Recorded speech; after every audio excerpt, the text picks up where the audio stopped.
Look at my body. With that, my sister-in-law began to take off her clothes in my room.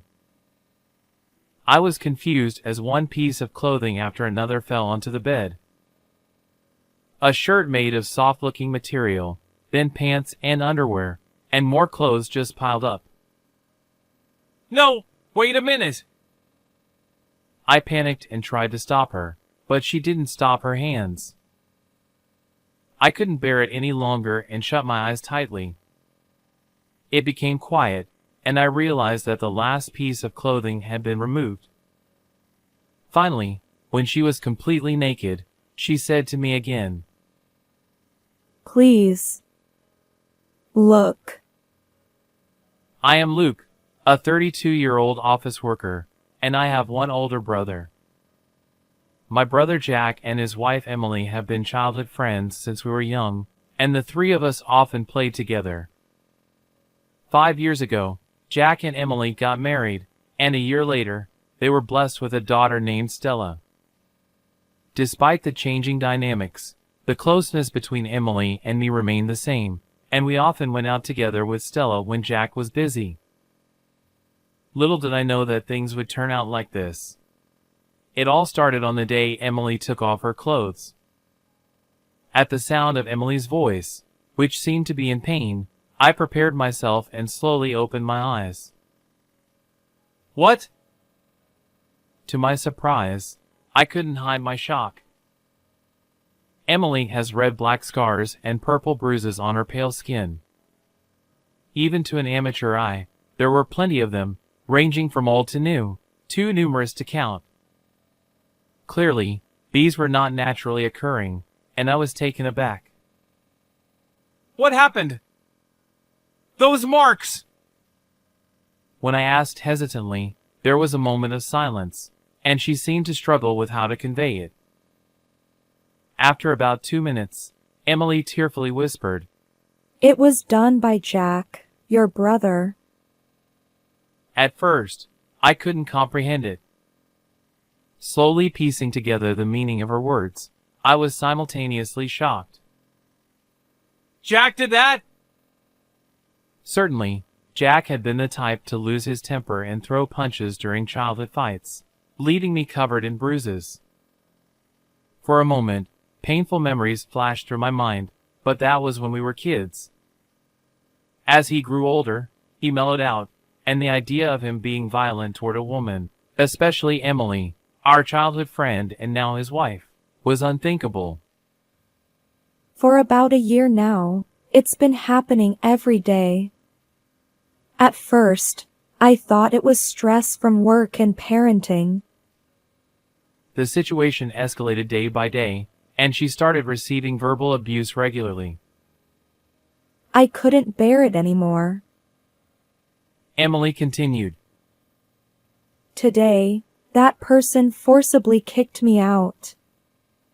I couldn't bring my daughter with me. With no other family, it's just you, Luke. Emily lost her parents early on and was raised by her grandparents. However, recently, her grandparents passed away, leaving only me and Jack as her family. That's why I couldn't believe Jack would do such a thing to Emily, who had been like a true family member since childhood. It's hard to suddenly say something like this, but I have no one else to rely on. I was shocked and couldn't find words. Although he usually helped with household chores and parenting, there was a sudden switch in his behavior. Having experienced similar harm from Jack during my own childhood, I found Emily's words credible. I covered her trembling shoulders with a blanket. I've endured it because I didn't want to take my daughter's father away, but I've reached my limit. She said tearfully. Why is he doing this to Emily, who sacrificed herself to protect her child? Yet, at the same time, I felt pathetic for not knowing anything for a whole year. I went through something similar as a child, too. I believe you, Emily. I'm sorry I didn't notice sooner. Luke isn't at fault. I'm also to blame for hiding it. Emily, with tears in her eyes, looked truly distressed. I'll find a way to save Emily. And I can't let Jack continue like this. Feeling strongly in my heart, I shared a plan. Emily, it might be tough, but will you give it your best? Emily looked directly into my eyes and nodded quietly. However, conflicting feelings about trusting Jack still swirled within me. 2 weeks later, Jack suddenly visited my house. When I saw Jack's face, I remembered Emily, and anger threatened to overwhelm me, but we were still in the middle of that plan. I deliberately feigned calmness. Jack threw his legs onto the table and sat down. Hey! Jack had been silent since arriving home, and now he began speaking in an irritable tone. Emily came to your place 2 weeks ago, right? What were you doing? I couldn't hide my surprise. Emily had later told me she hadn't revealed her whereabouts that night, so how did he know she was here? Look at this! On Jack's smartphone screen, there was a red dot displayed on what seemed like a map. It was the kind you often see in movies. It's GPS. I put it on Emily because I love her. And yet, her affair partner turns out to be my own brother. Apparently, I was suspected of being Emily's affair partner. Jack expressed love for Emily, but it seemed more like possessiveness. Concealing my agitation and anger, I denied it. No, it's not like that. That day, I was discussing Stella's situation. Ouch! Suddenly, a dull sound echoed, and the taste of blood filled my mouth. A few seconds later, I realized I'd been punched. Don't play dumb. Emily's erased all the emails between you two. Clearly, it's an affair. Deleting the email history was something I asked Emily to do. We couldn't risk Jack discovering our plan. And judging by his behavior, it seemed to be working. Listen, if you make any suspicious moves again or tell anyone about today, it won't end well. Jack said this, kicked the trash can in the room, and left the house. My cheek throbbed from the blow. Jack, now an adult, packed a punch far beyond what he did during our childhood. I trembled with anger, wondering how Emily endured this. That night, Emily called me. Jack was apparently out, and she timed her call carefully. Jack gleefully talked about hitting you. I didn't know I was being tracked with GPS. I'm sorry. She apologized. It's okay. Besides, we still have our plan, right? After a brief silence, Emily murmured. Thank you. Then she continued. There's something I need to tell you. Stella has been unusually afraid of dark places lately, so I asked her about it. It seems Jack has been locking Stella in the closet. Stella? Yes.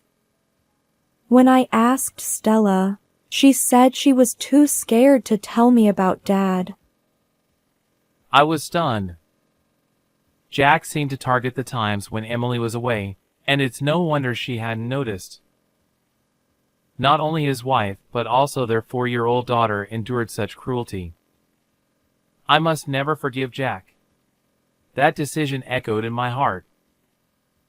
That's not all. He took away the savings I'd accumulated even before we got married, claiming it was punishment for my affair with you.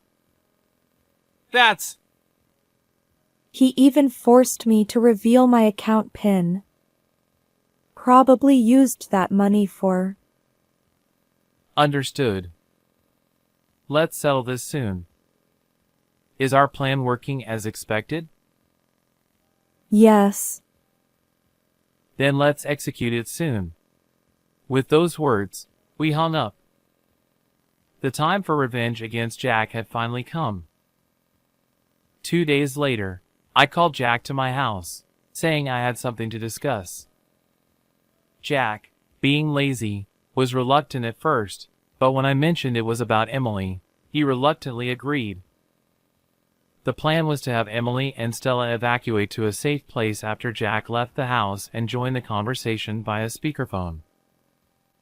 What's this about? Finally ready to confess your affair with Emily? Jack still thought I was having an affair with Emily and seemed pleased to finally corner me. Despite having repeatedly hit her and going out to have fun himself, he had the nerve to say that.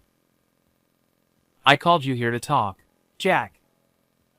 Emily will join us over the phone.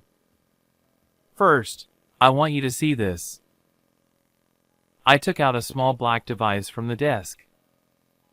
It was the same one I had given to Emily the other day. A camera? Yes, a hidden camera. I had it hidden in your house. Jack's face showed a mix of anger, confusion, and panic. He seemed to realize the significance of this. You understand, right? This camera has recorded you hitting Emily and Stella. I'll just destroy it. It's useless. The data is saved on a certain computer. Jack's panic and confusion turned entirely into anger. He stood up roughly and grabbed me by the collar.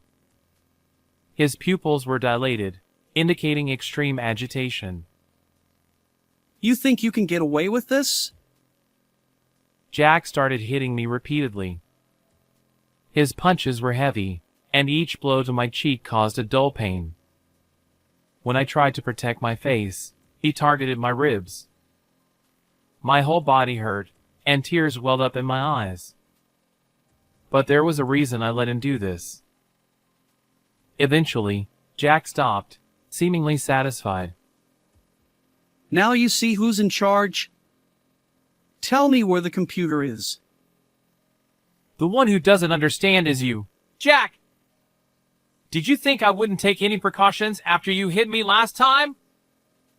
This is all recorded too. Yes, I had also set up hidden cameras in my own house. Jack clicked his tongue loudly and kicked the chair he had been sitting on. So, you're going to use that video to reform me? The problem isn't me, it's those idiots.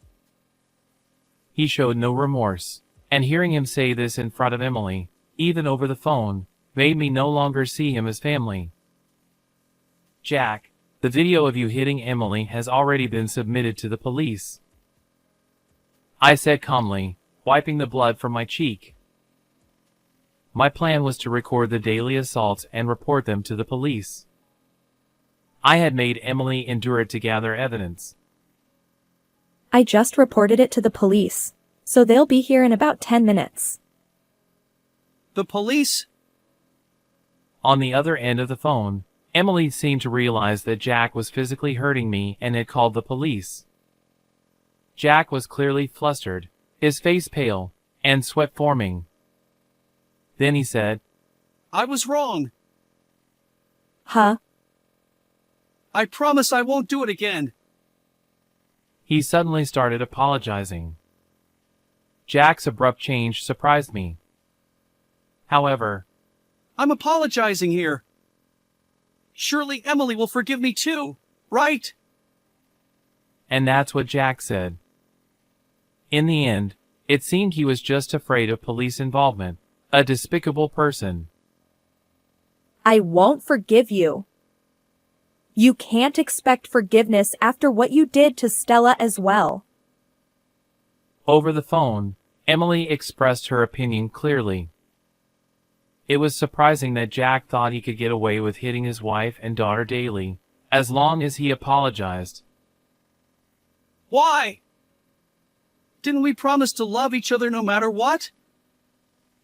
The one who broke that relationship first was probably you, Jack. I don't think of you as my husband anymore. I've asked an acquaintance who's a lawyer to fight thoroughly. Jack, now desperate, was being contradicted by Emily, who had always obeyed him. I'm sorry. I truly am. So, please, spare me from the police. Jack repeated his apologies many times, but neither Emily nor I had any intention of forgiving him. Soon, the sound of sirens echoed, and the police arrived. Please, forgive me.